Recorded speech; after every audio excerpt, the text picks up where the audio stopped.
Hey there, y'all. Today we're talking about Kagurabachi chapter 28, Breach. I like this chapter a lot. I really did, alright? So, before we do this, if you like content like this, please consider subscribing. I'd greatly appreciate it. Alright, let's dive right in, shall we? Alright, so November 4th. So, essentially, yeah, Cheeto has been essentially doing recon, of course. He's trying to figure out, is there any real, way to get out of there?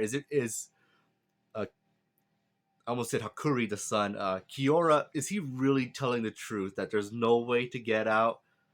It seems like he was telling the mostly, because we do find out this chapter. If y'all read this chapter, y'all know what I'm saying. If you haven't read this chapter, go read it. Kagurabachi is pretty dang good. But yeah, essentially, it's crazy. It's like an infinite void. Essentially, it's really not like Gojo's, but like land mass, like pieces of land, and there's like items on it, and it's just like infinite everywhere. As Cheeto just tells Shiba, because he could kind of like telecommunicate through the goldfish that kind of come out of Inten. So he's kind of telling Shiba what's going on. Shiba's like, man, it's that's crazy, because if it was an actual place, I'd be able to get in, get it, and get out. But that'd be actually Shiba has a really really good ability, and if the creator didn't have this as its own little pocket dimension, yeah, Chiba could have just gone here. But I always assumed there was a limit. Like he has to know where he's going. He can't just like you describe something to him and be like, oh okay, I'll go there. Like I don't know. We still don't know how Shiba's powers completely work. Birds. Sorry about that. They're awake at this time of night. I don't know why. Anyway, let's continue.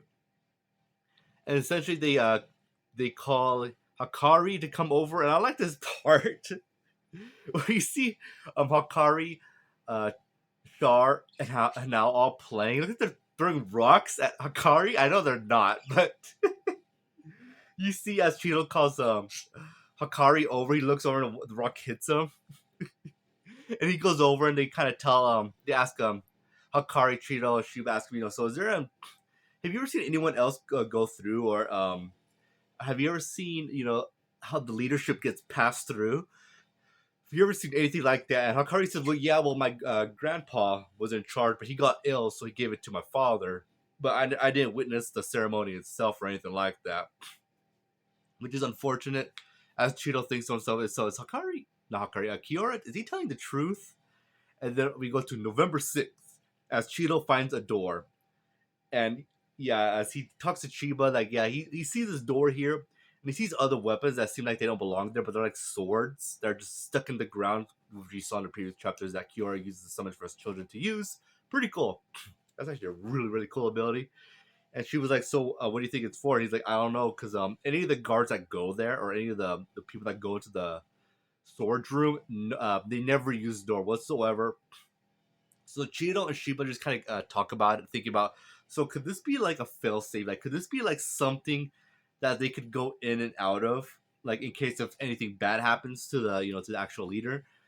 Very interesting, and I gotta give it to the creator on this one. Very very smart on this. That it's not just Kiora that just has the ability. If he dies, everything's gone like for good. No, like there's an actual special ability, because if you're in charge of this whole like pocket dimension thing, you want to make sure if anything happens to the main leader of this tomb of the whole pocket dimension, you'd want to make sure that there's someone else that could come and get possession of that in the family.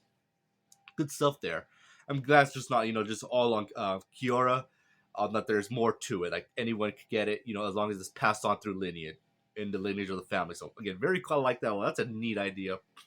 And they do call Hakari over, and they're like, "Hey, have you ever seen the symbol on this door?" And Hakari just takes a minute. He's like, "Wait a minute, I recognize that crest." Then we cut to modern time. As Kiora's like, "Yes, Shihito has made his way." Okay, I'll give a slight apology on this, because in here, Kiora wanted Shihito to come here. He wanted Shihito to come here. Reason is because Inten belongs to him, and how we learn the swords, the way that swords passed on, is the previous owner has to die so someone else could use it, and whoever kills the previous owner gets to use the sword to its full power. And Kiora wanted Cheeto to come, but I still think it's ridiculous of him not putting up images or drawings of Shiba, because Shiba again is very very good. So Shiba, being allowed to walk around as one of the hired guards, just doesn't really work for me personally. Oh no, it doesn't work in the story, I should say, not personally, but if for objectively doesn't work. And also, the whole describing the thing when Shiba says you could describe the hole where the door is to Shiba, and Shiba could have just teleported there. So I don't think you could just describe anything to him. As I said earlier, you probably, but it seems like not really, because then otherwise, Hakuri could have described it to Shiba. Shiba could have just went there, unless unless one of his brothers described it to Hakari, and then Hakari described it to Shiba. But I don't think that'd work. But again, I wouldn't like it if it was like Shiba's never seen it. He could just teleport there and bounce. I don't like that at all. But yeah, we learned where the place where the door is. The door. It's all the way at the bottom. It's the last room in the whole auction house. And Kiora being smart, but not too smart. I expect he has a trap for them down below. I honestly believe he does. He has to, right?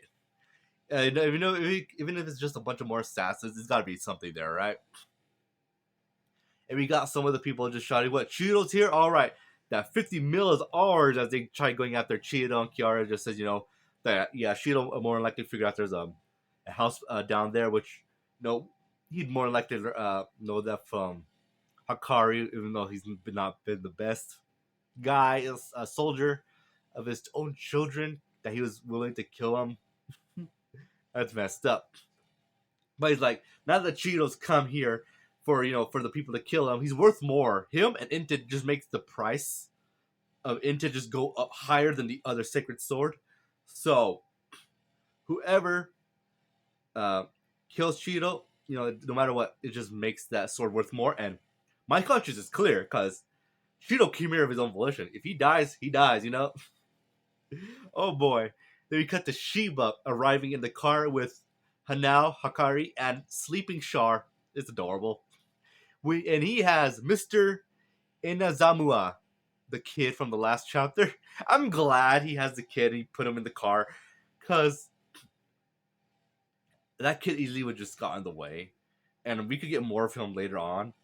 But I'm glad that he's like introduced in the last chapter. They saved him. All right, you're in the car. All right, let's get Hakari and get going. And essentially, then we cut to Cheeto, just with me. It's so freaking cool. As he was fighting, as he charged it up because he destroyed the chandelier, or was that Shiba? Destroyed the chandelier. It's dark, and Cheeto has the blade. He's like, and he starts taking out. Well, he has the blade. He throws the blade, and the guards just follow the light. And it turns out it's just the blade with lightning coming from it, which surprises all of them. Cheeto just kills them all, and then but the chandelier is fixed. And Cheeto's like, wait, what? And he looks up and he sees there's elite guards. And Cheeto's like, well, I expected at least them to have this much. And I hope the elite guards actually put up a decent fight. Because Cheeto has a sacred sword, but it's broken. But I do want the elite guards to actually put up a good fight. Because, they're elites for a reason, right? I just want that. Because, other thugs that we've seen, I could buy them getting killed by Cheeto and by Sojo because when he killed the Kagurabachi members, because got the Sacred Blade, very good weapon, very very good. No one knows anything about it, and Cheeto's practiced with it for an incredibly long time. I think for 2 years, I believe, 2 years. And then against Sojo because Sojo's a maniac assassin, so yeah, very good on him. And, he said he didn't have the sword for very long, but he was very proficient with it because assassin in the name of the game, right?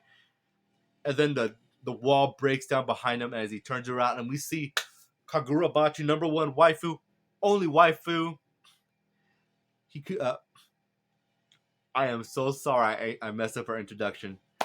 Number one waifu. He. I am so sorry, Japan. Her name is Hayuki. Hayuki. Yeah. Again, I'm so sorry, Japan. I cannot pronounce Japanese names for nothing. My apologies. All right. But yeah, she's back. As she says, "Yo," and Cheeto just kind of gives her like a look, like, "Okay, yeah, this has just got a lot worse." Okay. Overall, this chapter was a lot better than the last chapter. I'm gonna give this chapter an 8 out of 10. Really good. I liked it a lot.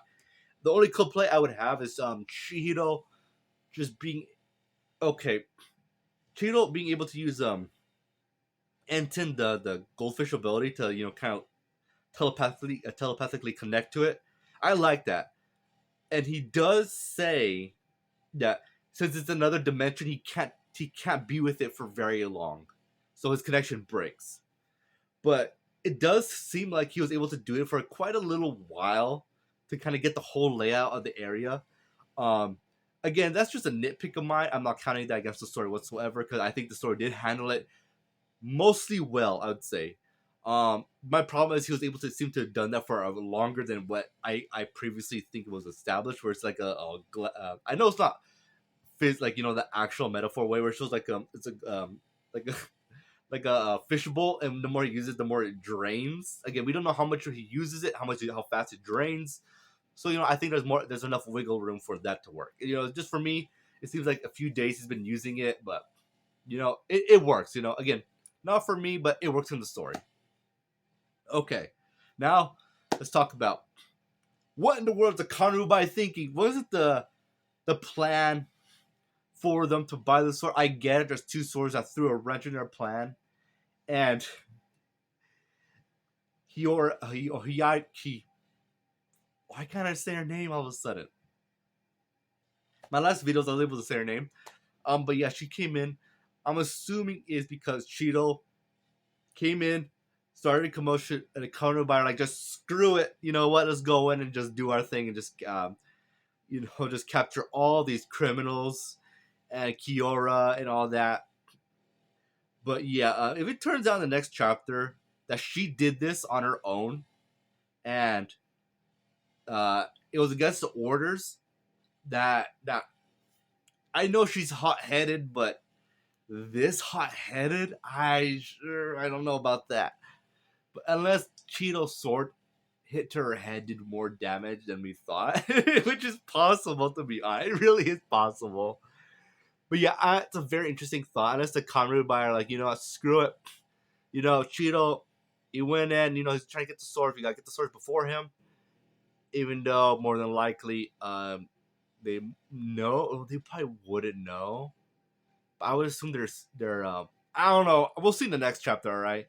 But my speculation is we're gonna get a three-way fight between Cheeto, the assassins, and Hiyaki. I said it correctly. Haha! Finally. My apologies. We probably get a three-way fight, but oh man. Like, she has to know Cheeto's not evil, right? I get the job of her, to get the swords out of the hands of these people because they could be used to kill people.